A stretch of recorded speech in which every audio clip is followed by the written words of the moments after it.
नीतीश जी, बहुत खुशी की बात है कि आपके परिवार से कोई राजनीति में आ रहा है। हमको इस बात का कोई दिक्कत नहीं है, बड़े आनंद की बात है। लेकिन जब आपके परिवार के लोगों का कैरियर सेट हो रहा है तो थोड़ा बिहार के नौजवानों का भी कैरियर सेट कीजिए। जो काले टोपी का कारनामा है उसको आपको हाथ में तिरंगा लेकर के, व्हाइट टी शर्ट पहन करके उस अन्याय के खिलाफ हमको न्याय की आवाज को बुलंद करना पड़ेगा। हाय रे खेला, एक तरफ हमारे लिए 5 किलो अनाज, दूसरे लिए उनका जो बेटा उसके लिए 5,000 करोड़।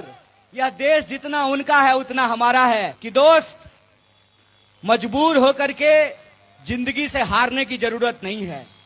यह जिंदगी जितना कीमती किसी अमीर के बाल बच्चों के लिए होता है उतना ही कीमती किसी निर्धन, किसी गरीब के बाल बच्चों के लिए भी होता है। यह जो रास्ता है मुझे मालूम है, मैं यहीं रहा हूं। मैं काजीपुर में रहा करता था। 10वीं की परीक्षा पास करके इन इलाकों को मैं बखूबी जानता हूं, महेंद्रू को, मुसल्लपुर हाट को, सैदपुर को, क्योंकि यहाँ हमने पढ़ाई लिखाई की है। मैं कॉलेज ऑफ कॉमर्स में पढ़ा करता था।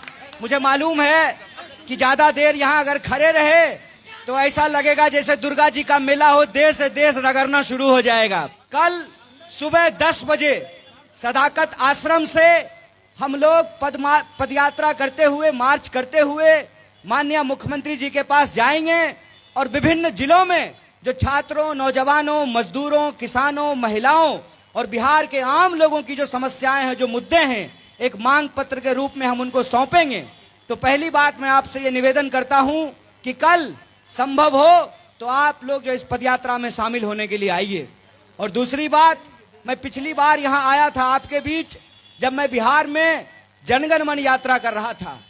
हमारी यह सोच है, हमारा यह मानना है कि हमारा देश एक मुश्किल परिस्थिति से गुजर रहा है।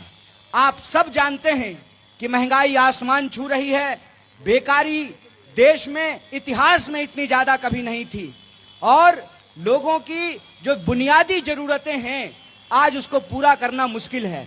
स्कूल में बच्चों को पढ़ाने से लेकर के, कॉलेज में बच्चों को पढ़ाने से लेकर के, अस्पताल में इलाज कराने तक हर चीज को पूरा करना एक आम परिवार के लोगों के लिए मुश्किल होता जा रहा है। ऐसे वक्त में राजनीति में जानबूझ करके नफरत घोली जाती है। इसीलिए मैं कहता हूं कि जो बेकारी का अंधियारा है, जो काले टोपी का कारनामा है, उसको आपको हाथ में तिरंगा लेकर के, व्हाइट टी शर्ट पहन करके उस अन्याय के खिलाफ हमको न्याय की आवाज को बुलंद करना पड़ेगा, न्याय का योद्धा बनना पड़ेगा। इसीलिए मैं नौजवानों से अपील करता हूं कि दोस्त, मजबूर होकर के जिंदगी से हारने की जरूरत नहीं है। यह जिंदगी जितना कीमती किसी अमीर के बाल बच्चों के लिए होता है उतना ही कीमती किसी निर्धन, किसी गरीब के बाल बच्चों के लिए भी होता है। यह देश जितना महल में रहने वाले लोगों का है, एक इस देश का पूंजीपति है जो अपने बेटा के ब्याह में 5,000 करोड़ रुपया खर्च किया। 5,000 करोड़ रुपया खर्च किया, ऐसा मीडिया बताती है। और वही मीडिया कहती है कि इस देश के 80 करोड़ लोगों को 5 किलो अनाज में गुजारा करना पड़ता है। हाय रे खेला, एक तरफ हमारे लिए 5 किलो अनाज, दूसरे लिए उनका जो बेटा उसके लिए 5,000 करोड़। यह देश जितना उनका है उतना हमारा है।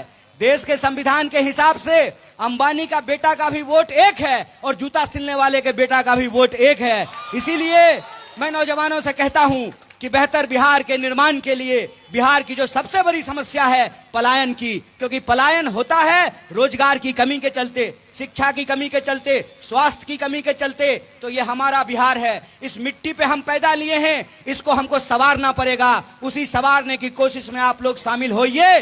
कल 10 बजे सदाकत का आश्रम आइए और हम माननीय मुख्यमंत्री जी से पूछेंगे, नीतीश जी, बहुत खुशी की बात है कि आपके परिवार से कोई राजनीति में आ रहा है। हमको इस बात का कोई दिक्कत नहीं है, बड़े आनंद की बात है। लेकिन जब आपके परिवार के लोगों का कैरियर सेट हो रहा है तो थोड़ा बिहार के नौजवानों का भी कैरियर सेट कीजिए।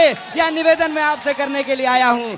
इसीलिए जो बिहार के लोगों की समस्या है, चाहे वो डोमिसाइल का सवाल हो, पेपर लीक का सवाल हो, परीक्षा में धांधली का सवाल हो, किसानों के फसल का दाम का सवाल हो, इन सवालों का जवाब सरकार को देना पड़ेगा। यह यात्रा अनवरत जारी रहेगी और अन्याय के खिलाफ इस न्याय की लड़ाई को हम जरूर जीतेंगे। बहुत बहुत शुक्रिया, बहुत बहुत धन्यवाद।